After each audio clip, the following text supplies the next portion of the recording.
Oh, this one just looks like it's been run over by a truck a few times. Hello everybody, my name is Kelsey and we're about to get very, very nerdy with a tag.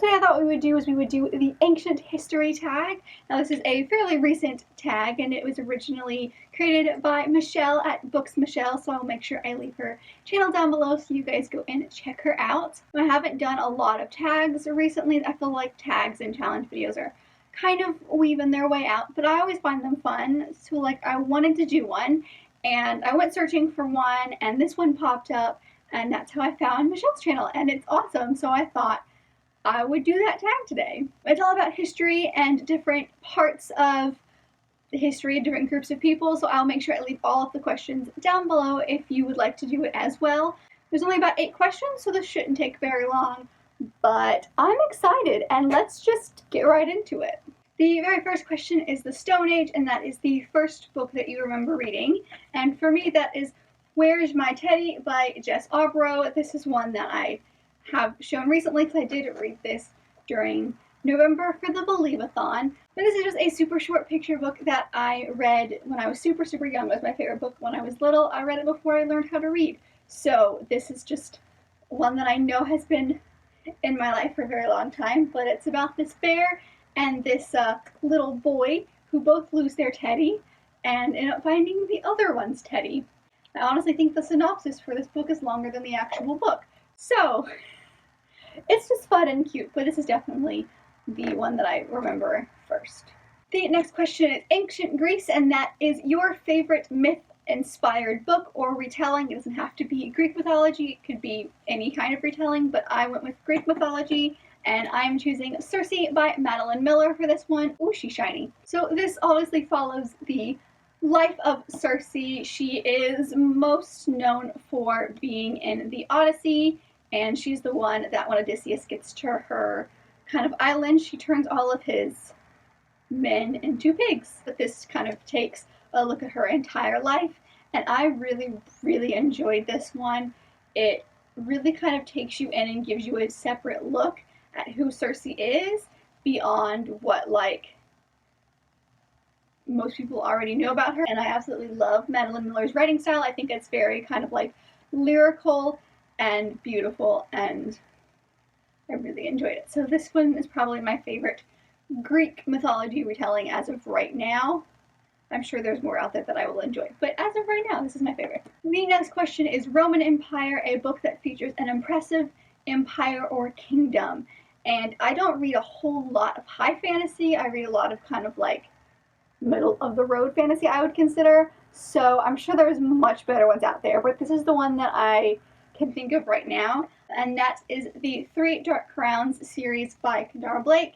This is just very fantastical, and it puts you in that world, and it's really, I just really like it because this series is 4 books long, so while you do get a general idea in the first couple, the third one kind of takes you in and tells you more about the like world and how it was created, so you do get kind of that backstory. But I really enjoyed this series, and it's definitely one that like I look at this book and I can feel the world, so that's why I chose it for this one because I consider it pretty impressive. The next one is The Middle Ages or Dark Ages, and that is a book that is an absolute bummer, whether that is because you didn't like it or it was supposed to be a sad book but you enjoyed it but it like was a sad book.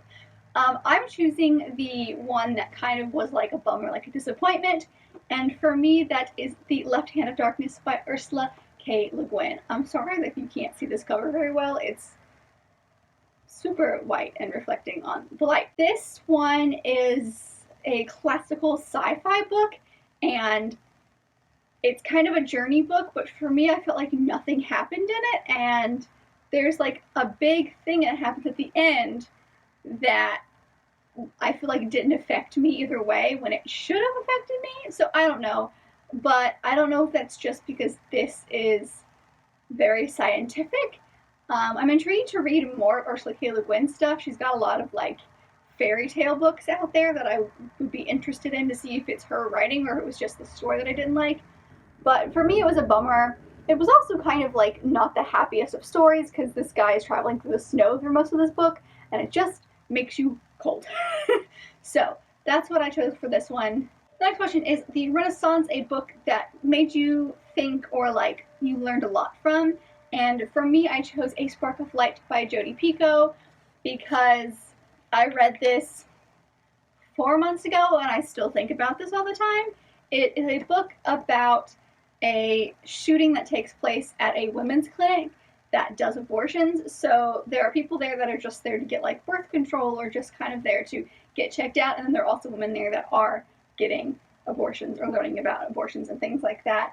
And this is just like all kinds of feelings with this one because not only do you have the topic of abortion and you see both sides of that topic, you also get like a shooting on top of that, so it's all kinds of action. And also like I just felt like I learned a lot about abortion from this because, or at least like how the process goes, because Jodi actually sat in on a few abortions like on in different parts of the pregnancy process to see kind of how that worked.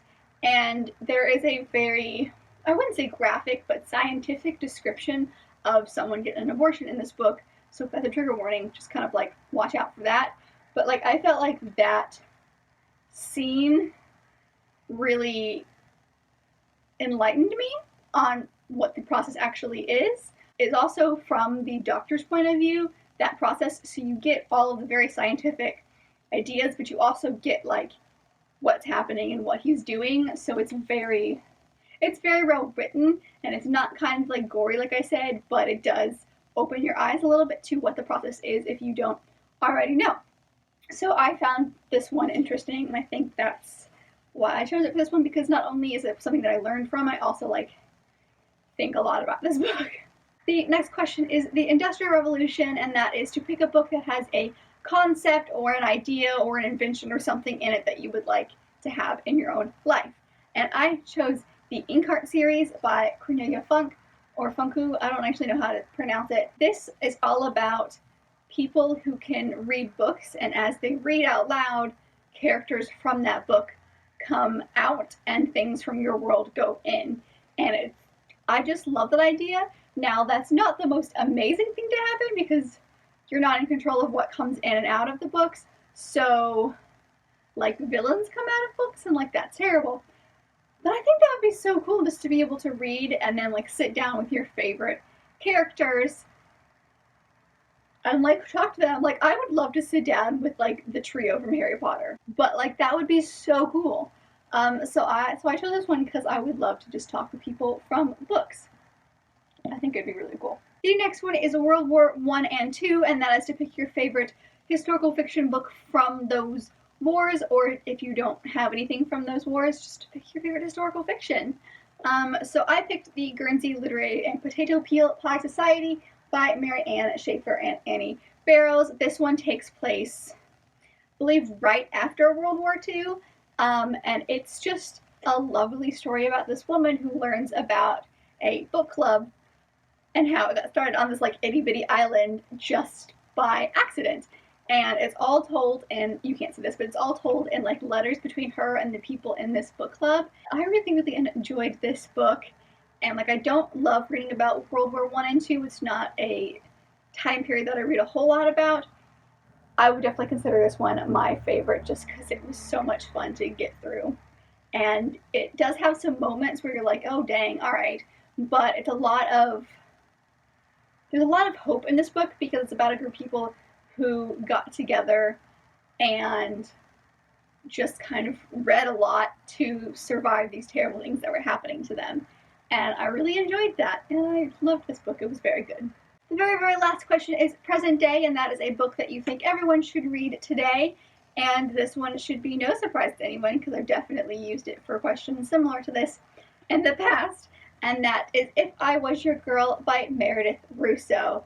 This book is amazing. It was my favorite book of the year like 2 years ago, and I still think about it and my best friend read it, and she liked it, so you know I did good, because the two of us have pretty different reading tastes, and if we both liked it, that's a good sign. This follows a girl who's at a new school, but she is kind of dealing with the fact that she was born a boy and now she's fully transitioned into a girl, and no one at the school really knows that, and she's trying to just survive at the school. And then what happens when she falls for a boy and they don't know this about her. So I really, really enjoyed this. This is the very first book that I've ever read that had a trans rep in it. I'd never read a book like that before, and I literally picked this up on a whim from the library.